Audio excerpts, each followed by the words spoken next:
Aleluias, amém, amém, igreja. Vocês estão felizes, é? Nós estávamos aqui cultuando, né, cantando canções ao Senhor, e a Andressa, ela falou muito sobre adoração aqui. Ela tocou um pouco nesse assunto, falou sobre o tipo de adoração que nós muitas vezes oferecemos a Deus. Malaquias, no capítulo 1, é um exemplo disso, da adoração que nós não devemos oferecermos a Deus. E lá nós temos todo, né, uma direção. Cadê os irmãos que estavam sentados ali? Estão lá fora? Eu vou aguardar os irmãos, enquanto isso eu vou falando. Malaquias, no capítulo 1, fala muito sobre a adoração que nós não devemos darmos ao Senhor. Existem alguns momentos em que nós vimos na igreja para adorar e às vezes nós não estamos prestando a adoração devida ao Senhor. E quando nós paramos para pensarmos nesse momento de adoração que nós temos na igreja, nós pensamos muito acerca de como nós devemos adorarmos, qual é a forma que nós devemos oferecermos esta adoração ao Senhor. E quando nós olhamos para a palavra, e até mesmo quando nós olhamos para este momento em que nós estamos vivendo, né, se eu perguntar para você nessa noite, por que você adorou o Senhor? Você saberia me responder? Por que nós adoramos o Senhor? Por que nós nos reunimos toda semana na igreja? Por que toda quinta, todo domingo, a terça, porque a oração também não deixa de ser uma adoração? Qual é o propósito de nós virmos na casa do Senhor para adorá-lo? Será que o nosso Deus é um Deus carente de adoração? Eu ouvi um não aí.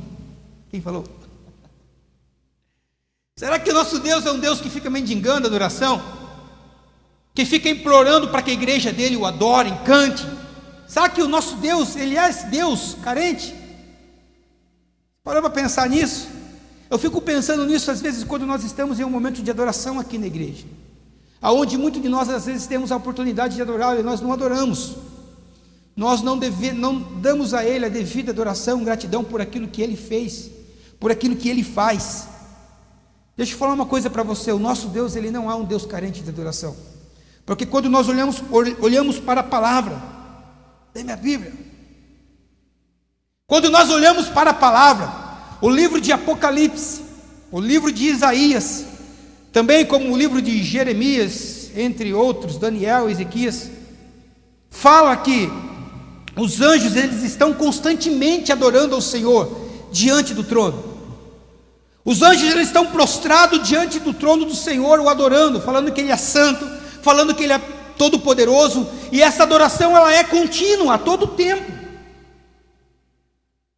Só que eles não adoram com o mesmo sentimento, com o mesmo propósito que nós adoramos, porque os anjos, eles não adoram a Deus em troca de uma sensação, não. Os anjos, eles não adoram a Deus em troca de um arrepio.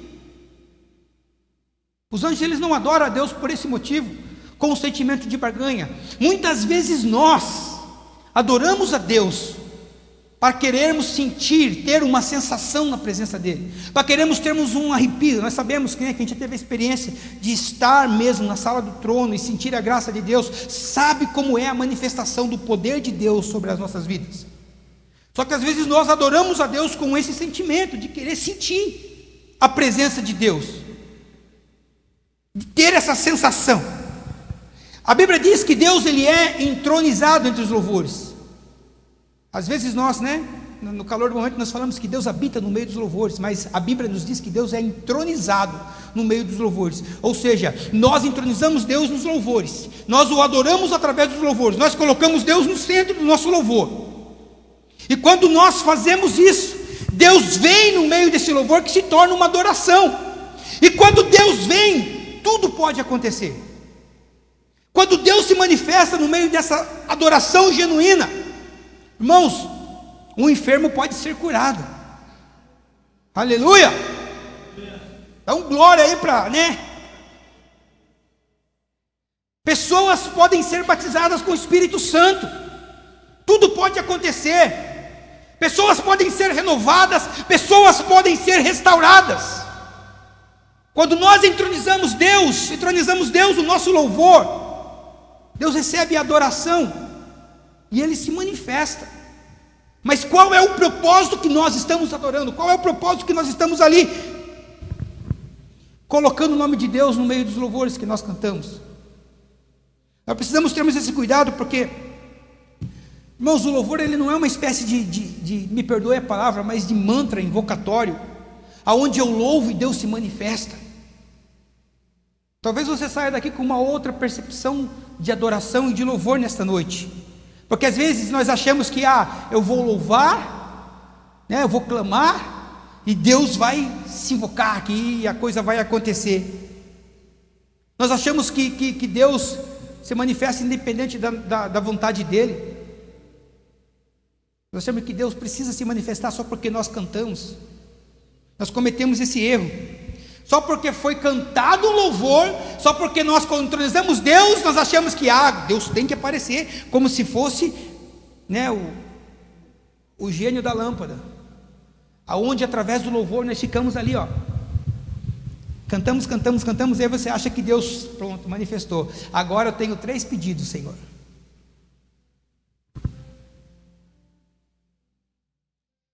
É duro, né? Essa verdade. Baixa um pouquinho isso aqui, ele está abrindo o microfone aqui em cima. E aí que eu quero confrontar você nessa noite, porque nós, igreja, eu e você, nós não adoramos Deus. A adoração não é para nós sentirmos Deus. Quando nós adoramos, não é para que nós sintamos a presença dEle. Embora, quando a adoração é genuína, nós sentimos a presença dEle. Mas quando nós adoramos, é para que Deus sinta a igreja. Quando você adora, não é para você sentir Deus, mas para que Deus sinta o seu coração. E quando Ele sente o seu coração, vê que a sua adoração é genuína, Ele se manifesta. Então tira essa mentalidade de vocês, de achar que no momento que nós cantamos, é para nós sentirmos Deus. Não, é para Deus sentir a igreja. É para Deus sentir a sua vida, é para Deus sentir o teu coração. Por isso não trate Deus baseado apenas numa sensação, num êxtase, no momento, né, em que você, eu vou cantar, e Deus vai se manifestar, né? Será que Deus se sentiu nessa noite com a sua adoração? Ou apenas o teu corpo está aqui? Ou apenas nós estamos perdendo tempo aqui? O que Deus sentiu a seu respeito nessa noite? Qual é a adoração que você deu a Ele nesta noite? Porque às vezes nós cometemos esse erro de adorarmos a Deus em troca de sentir, para que Ele nos dê um pouco da presença dEle. Nós adoramos a Deus para que Ele se manifeste no meio e nós possamos nos regozijarmos. Às vezes Ele se manifesta. Só que quando nós adoramos e nós sentimos a presença de Deus, o que é muito comum e natural nós fazermos? Nós adorarmos mais, para que Ele nos dê mais da sua presença. Olha o propósito, gente. Vê se tem cabimento. Ou seja, a adoração está condicionada à presença dEle. Eu não adoro pelo que Ele é, pelo que Ele pode fazer, mas eu adoro para ter a presença dEle. Não é errado eu querer ter a presença de Deus, não. Mas qual é o propósito verdadeiro e genuíno da adoração? É só em troca da sensação, para você se alegrar naquele momento e depois sair daqui? Aleluia! Igual aquele pastor lá, aleluia! Eu estou feliz nessa noite. Glória a Deus.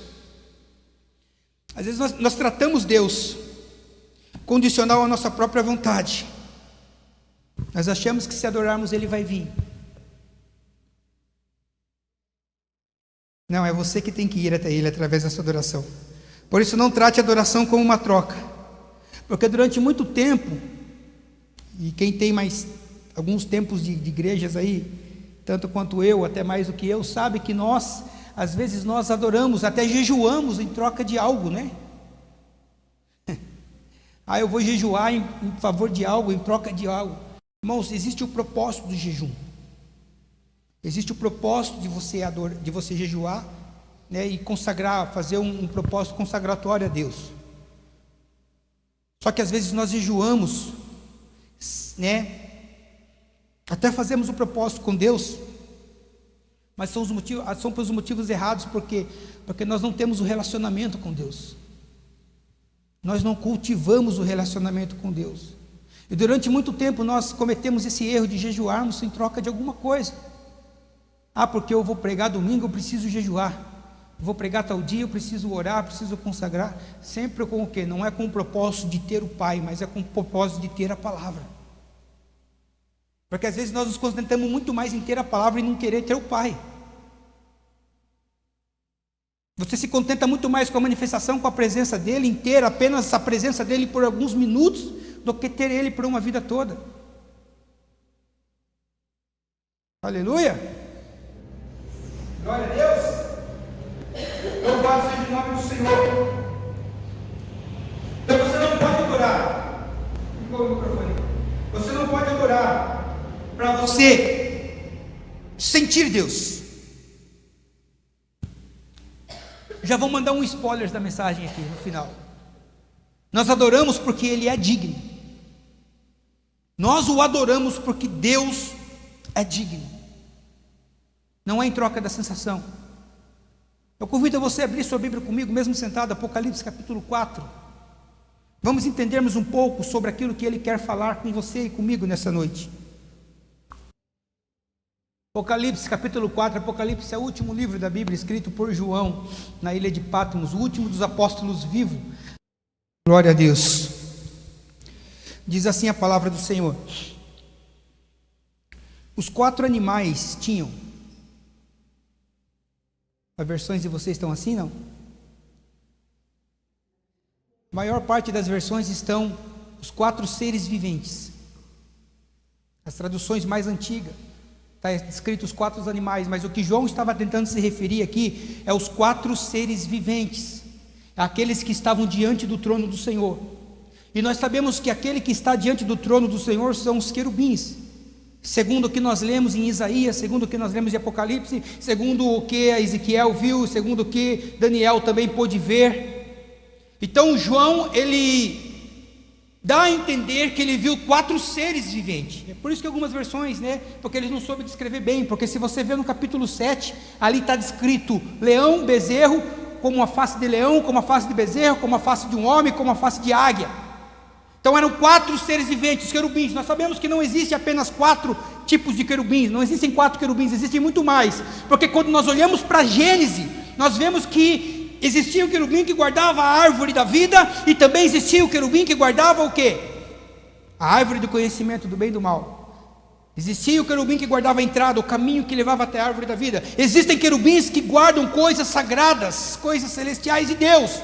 Então não existe apenas 4, mas o que João viu aqui, ele descreve com essas características, os 4 seres viventes, que quando nós olhamos para leão, o que é? É o poder, que é um ser poderoso. Quando nós olhamos para o bezerro, é o que? É a fidelidade. Quando ele descreve como a face de um homem, é o que? A inteligência intelectual. E como a águia, a soberania. Então eles descrevem nessas 4 qualidades, dizendo que todos esses seres nessas qualidades, eles se prostram diante do trono do Senhor. Tudo isso nesse versículo. E quando os 4 animais vinham, versículo 8, ou os 4 seres viventes, cada um respectivamente com 6 asas, é o mesmo que Isaías 6, quando ele retrata o querubim, e ao redor e por dentro estava cheio de olhos, e não descansam nem de dia e nem de noite. E eles estão dizendo o quê? Vai lá, eles estão dizendo o quê?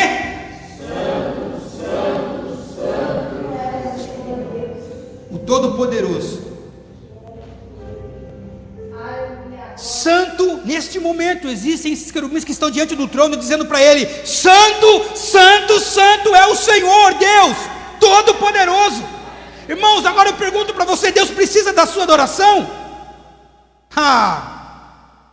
E sabe o que eles dizem? O que era, o que é e o que há de vir. Você crê nisso? Eles estão professando isso diante do trono. A palavra de Jesus nos mostra que Jesus é o mesmo ontem, hoje e Ele será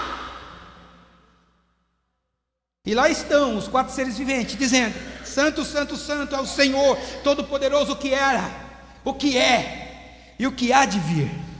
Aleluias. No versículo 9, diz assim: e quando os animais ou os seres viventes que davam glória, honra e ações e graças ao que estava, imagine a cena comigo, enquanto os seres viventes, no versículo 9, davam glória, honra e ações de graça ao que estava sentado no trono, ao que vive para todo sempre.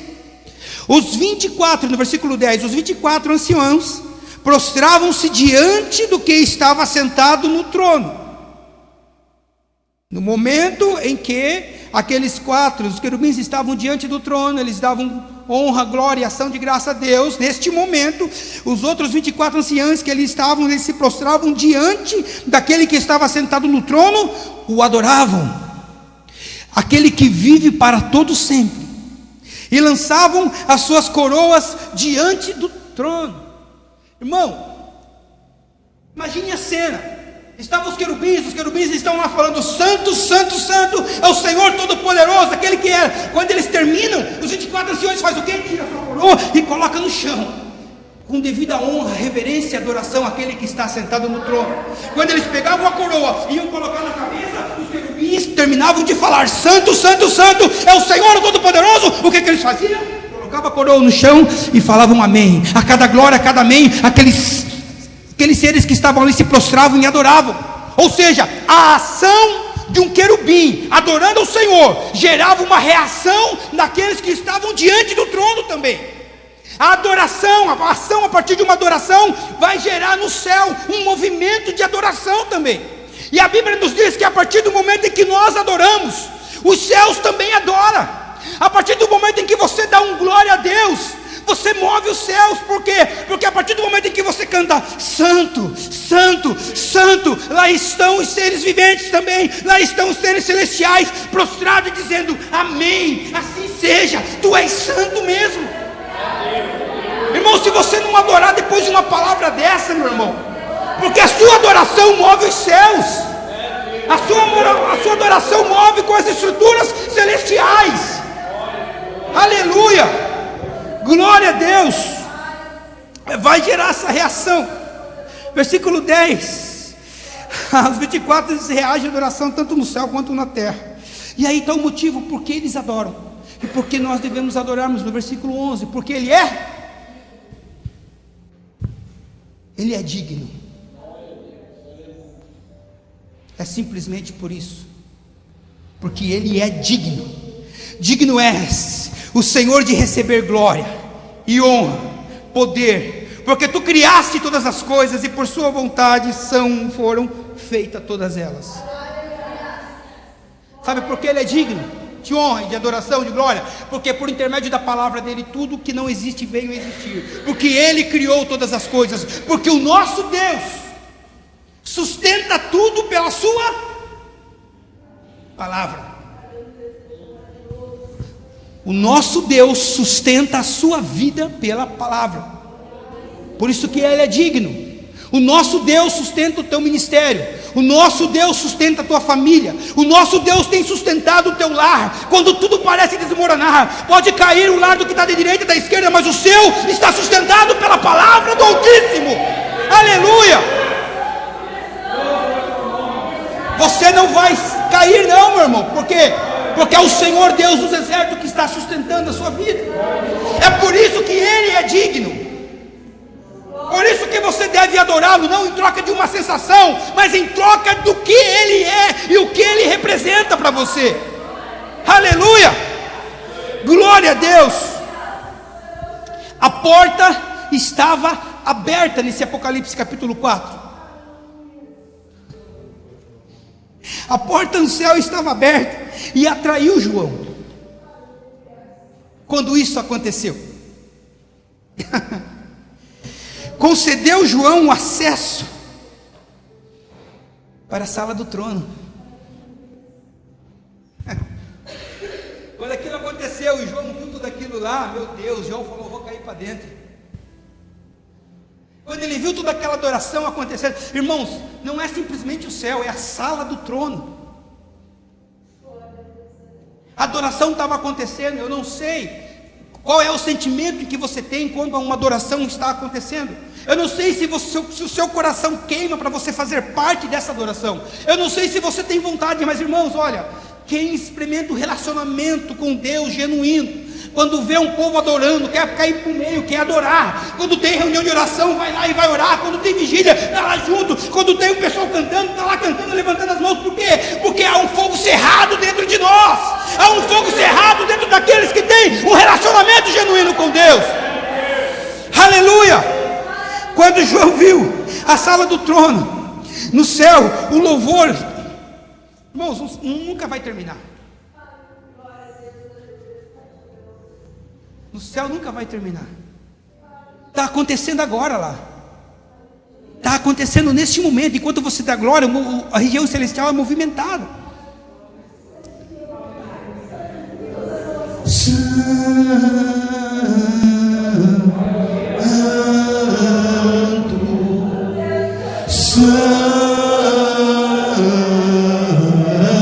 Feche teus olhos e diga isso. Vamos abalar as regiões celestiais nessa noite. Dá mais volume de teclado aí. Santo. Eu diga isso bem forte. Santo. Enquanto você canta, aqueles que estão diante do trono estão prostrados.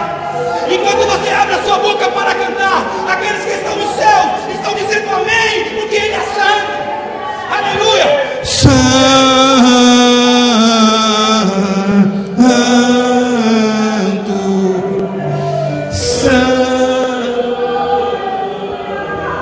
Sabe o que eles dizem? Santo, santo, santo. Santo, santo, santo. Pai, Filho e Espírito Santo. Os três são santos. O Deus que nós servimos, o Deus Trino, é santo. E a santidade dele nos constrange. A santidade dele te constrange. Porque ele é santo, Senhor Todo-Poderoso.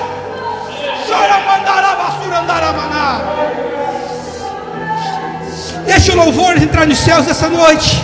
Deixa o louvor entrar nos céus essa noite. Deixa a sua adoração tocar o trono nessa noite. Aleluia, não em troca de uma sensação, mas em troca de quem Ele é. Ele é digno. Glória a Deus. Sim, Jesus. Glória seja dada ao teu nome. Quando você adora, a adoração faz você apreciar o caráter de Deus. Quando você adora, você aprecia o caráter de Deus. E aí que eu pergunto para você: se eu não sei quem é Deus, como eu posso adorá-lo? Se você não sabe quem é Deus, como que você pode adorá-lo? Como que você pode apreciá-lo? Se você não o conhece. E é esse Deus, é esse Cristo que eu quero apresentar para vocês nessa noite, de uma maneira mais clara, o que Ele fez, o que Ele é e o que Ele pode fazer. Como que você imagina Deus? Como que você imagina Deus? Como que você imagina que Ele vai receber a sua adoração? Aleluia. Se eu não conheço o Deus que criou a imaginação, se eu não conheço o Deus que criou a minha mente, se eu não conheço o Deus que criou, criou aquilo que eu penso, como eu posso adorar o Deus que eu penso, o Deus que eu imagino? É muito raso muitas vezes a minha adoração. O Deus que criou a sua vida, o Deus que te deu estrutura, o Deus que te deu intelecto. E às vezes nós temos uma imaginação errada acerca de Deus. Por quê? Porque nós não o conhecemos. Nós precisamos conhecermos Deus. Para adorar você precisa conhecer Deus, senão a adoração não rola. Por isso que Davi teve essa preocupação de falar para Salomão. O que Davi falou para Salomão? A coisa mais importante. Me ajude a pregar aí. Conheça o Deus do seu pai.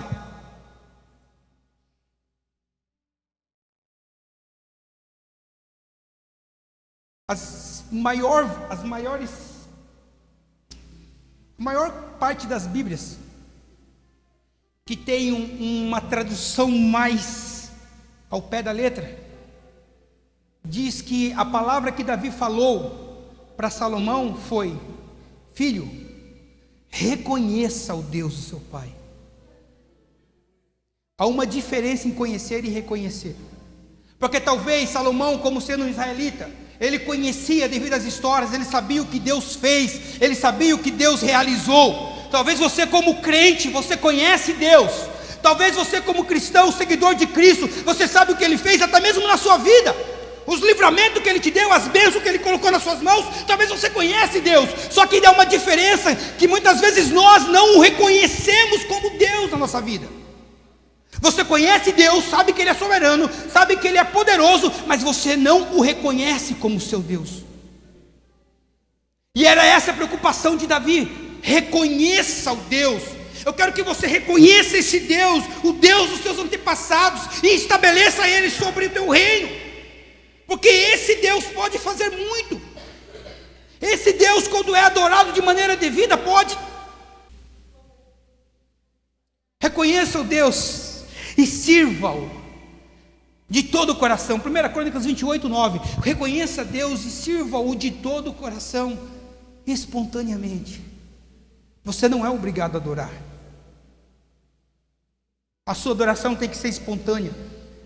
Não é através de um mantra, chegar aqui na igreja, não, porque todo mundo está cantando, o pessoal está pedindo para cantar. Não, irmão, não é assim que a banda toca. Adore de forma espontânea. Sabe por quê? Porque eles sonda o coração. É Davi falando isso para Salomão: pois ele sonda o coração e conhece a motivação dos seus pensamentos. Não tem que enganar Deus, porque Deus conhece o porquê que você está adorando. Sentimento de barganha, sentimento de troca. Aleluias. Como eu posso dar a Ele adoração devida se eu não conheço? Ou se eu não reconheço? Como eu posso dar a Ele algo que o agrade, se eu não sei o que agrada a Ele?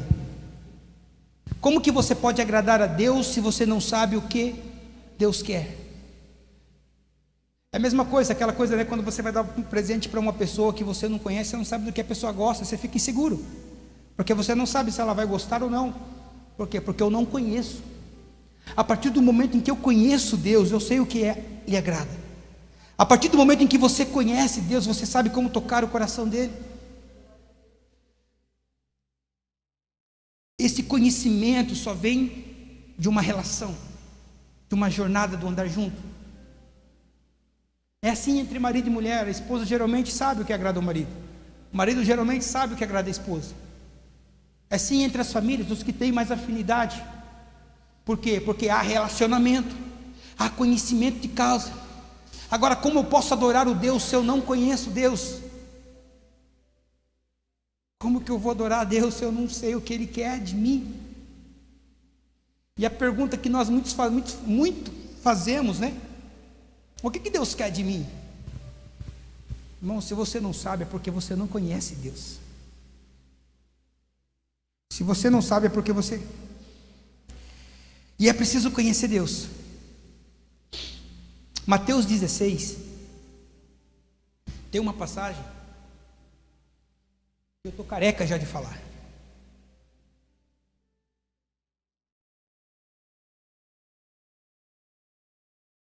Jesus reúne os discípulos e faz aquela famosa pergunta para os discípulos. Mateus 16. Vocês são fera. Quem dizes que eu sou? Eu nem falando o capítulo, vocês correm lá para marcar, não para ver, não. Raça de víbora. Quem eles dizem que eu sou? A preocupação de Jesus era se os discípulos o conheciam. E você sabe a história, né? Um levanta, um fala e tal. De repente, Jesus fala: e vocês? Quem vocês acham que eu sou? Pedro, tu és o Cristo, do Deus vivo. Quando Pedro olha para Jesus, Jesus pergunta: e você, quem dizes que eu sou? Pedro não ata: Senhor, tu és o Cristo. O cara conhecia Jesus de perto, o Filho do Deus vivo. Irmão, nesse momento, Jesus foi adorado. Com essa resposta de Pedro, Jesus foi adorado.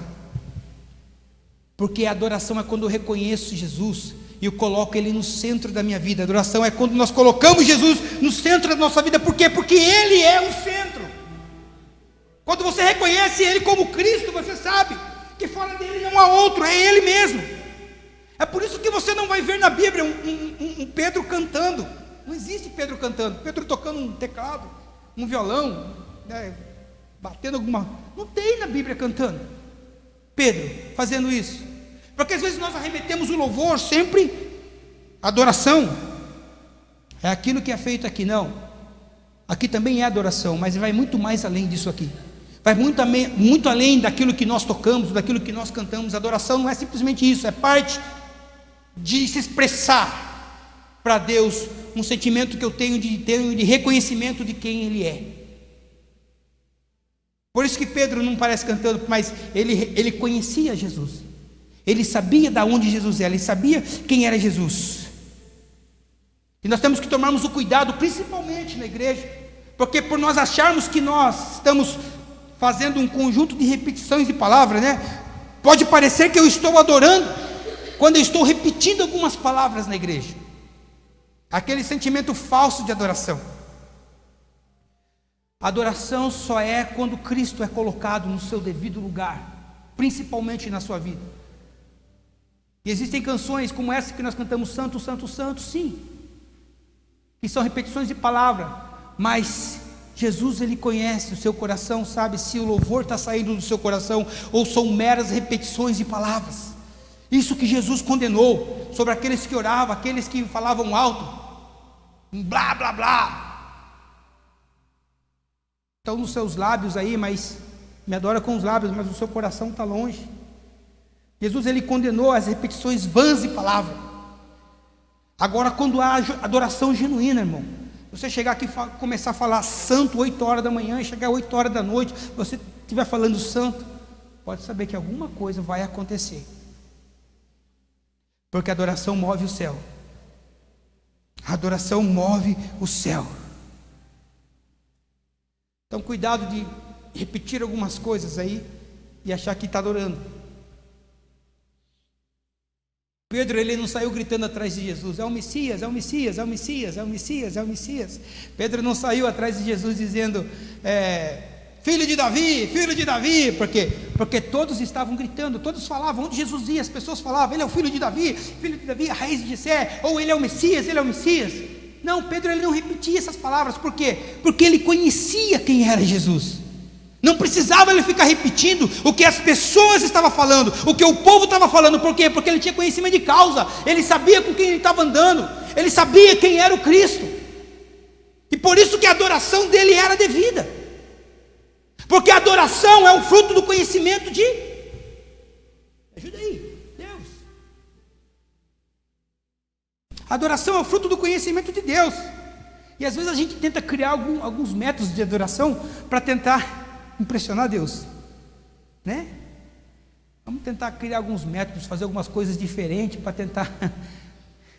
Deus vai igual aqueles loucos lá de Baal e Azera, se cortando e pulando e fazendo isso para tentar impressionar os deuses dele. Aí Elias faz uma oração de 40 segundos. 800 peão morrem. O fogo desce, queima tudo. Aleluias. Vocês lembram que foi ministrado na vigília aqui? Meu Deus.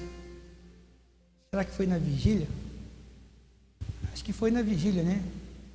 Que os caras foram lá chamar Elias para descer. Elias orou e matou os caras. Foi outro e matou os caras. Olha o poder, o relacionamento. Então não tem como você querer criar um método de adoração para você impressionar Deus. Sabe o que impressiona Deus? Sabe, Gabriel, o que impressiona Deus? Relacionamento com Ele. Aí você impressiona Deus. Abra a Bíblia comigo aí, Gênesis 1, capítulo 26. Quem é rápido aí? Glória!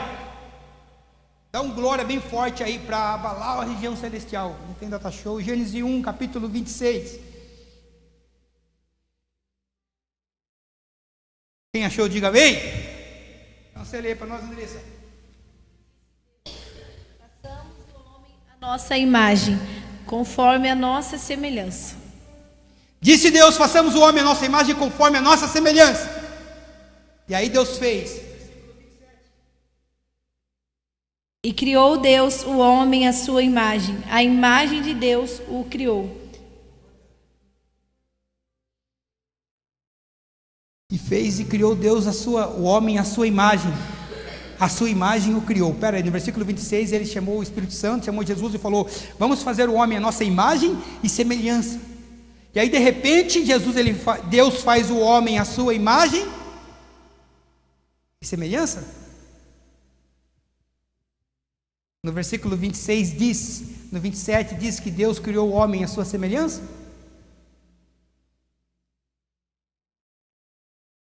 Só a imagem. Mas o propósito de Deus é nos criar a imagem e semelhança. Mas o que aconteceu? A semelhança, ela é adquirida. A imagem não. Quando o seu filho nasce, às vezes é o xerox, é a mesma imagem. Mas a semelhança, o caráter, a integridade é adquirida com o quê? Através da educação, através do relacionamento entre pai e filho ali.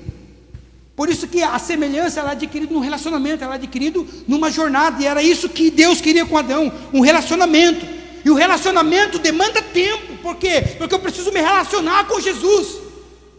E aí chega a serpente e fala: olha, você quer ser semelhante? Deus falou que vai fazer você semelhante, mas talvez isso demore muito tempo.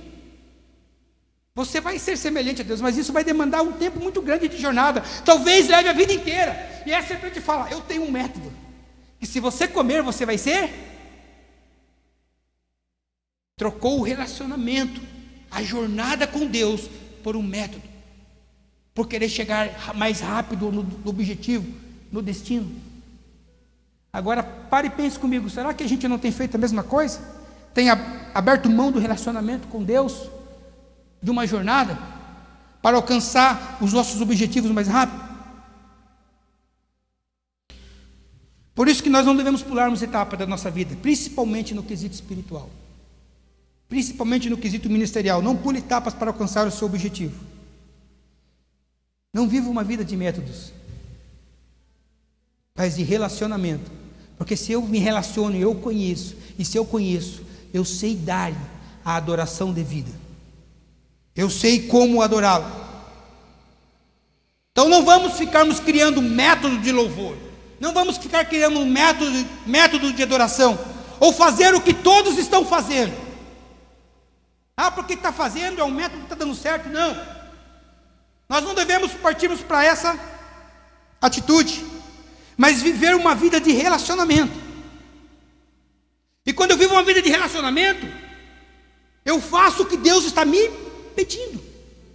Quando você se relaciona com Deus e você dá ouvido a Ele, você vai fazer o que Ele está pedindo a você. Você não precisa ser direcionado por A ou por B, não. Você vai ser direcionado pelo próprio Deus. Para isso é necessário uma vida de relacionamento. Você precisa se relacionar com Deus, ouvir a voz de Deus para saber o que Ele está querendo dizer para você ver, para você fazer. Por isso eu peço, adore, e eu falo para vocês, esse é um conselho: adore a Deus no nível que você conhece dele. E como está a tua adoração? Não invente moda. Se você conhece Deus até determinado ponto, vou inventar uma onda. Não, se eu conheço Deus, eu sei quem Ele é, eu vou adorar até onde eu conheço. Por isso que se faz necessário nós conhecermos cada vez mais.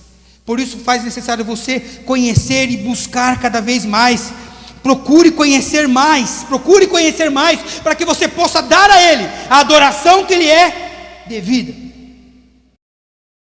Às vezes você acha que você pode crescer em adoração através da prática. Temos que tomarmos cuidado para nós não cairmos no automático.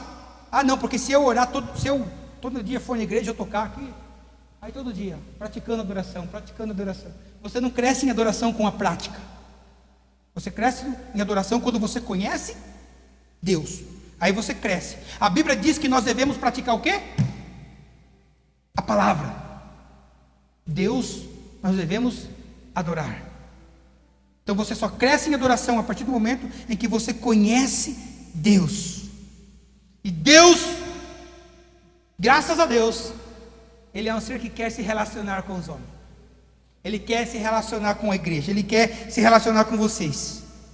Por isso não troque o relacionamento pelo medo. Porque Deus, Ele quer proporcionar para você. No momento em que Abraão vai sacrificar Isaac, é a primeira vez que aparece a palavra adoração na Bíblia. Porque ele vira para os servos e fala assim, ó, fique aqui, eu e o menino, vamos lá adorar. E adorando a Deus, eu e ele vamos voltar.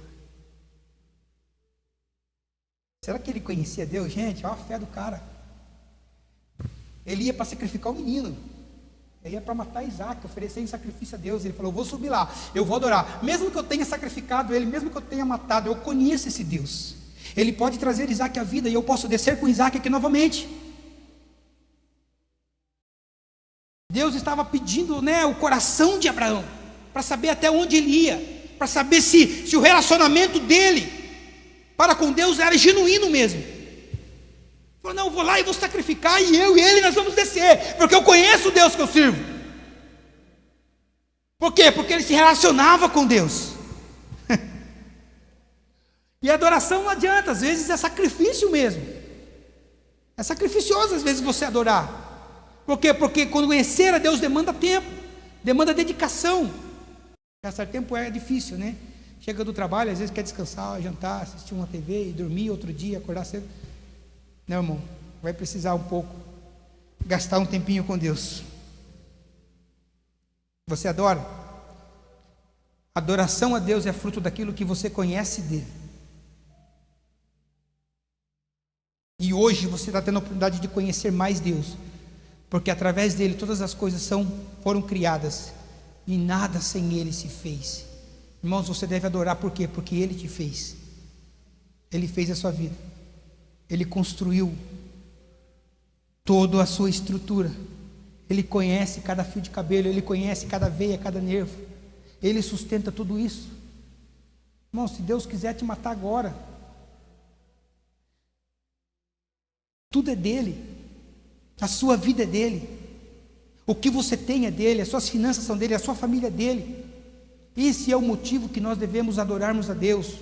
Porque se tudo é dele, tudo está no controle dele, e ele está sustentando tudo. Se eu tenho pão de cada dia hoje, se eu almocei e teve uma refeição boa, por quê? Porque ele proveu. Ah, mas eu trabalhei. Não, ele abriu a porta para que isso acontecesse. Ele proveu tudo, porque tudo está no controle de Deus. O universo está no controle de Deus. É por esse motivo que você deve adorá-lo. Vamos colocarmos em pé. Vamos adorar a ele nessa noite. Aleluias, aleluias.